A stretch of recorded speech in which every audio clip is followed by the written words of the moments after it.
We were nearing the end of our day tour.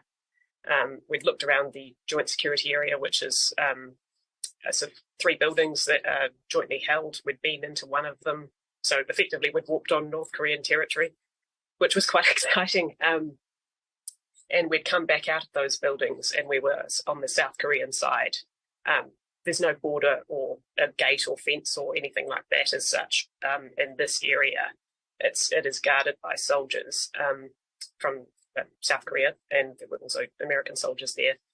And everyone was just sort of milling around, being watched by the soldiers on our side. And then suddenly I noticed a guy dressed in black, running what looked like full gas towards the North Korean side. And my first thought was, what an absolute idiot. I assumed he was sort of getting a mate to film it for some kind of TikTok stunt or something like that.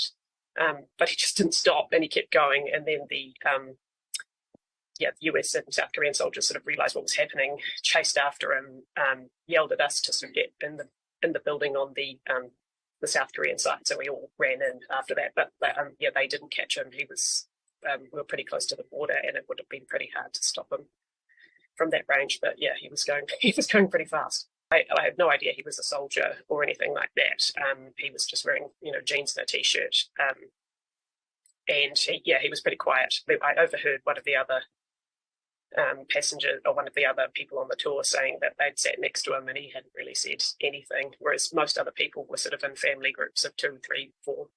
As soon as we got into the building on the South Korean side, they said, right, get back, run back to the bus. And so we all ran back to the bus. They got on, and then we'd had our passports checked about 3 times already by that stage. So as we were heading back out of the joint security area into the sort of greater DMZ on the South Korean side, they checked us again, and then they worked out who he was, that he was American, what his name was, because they called his name out. He obviously didn't put his hand up as the rest of us had.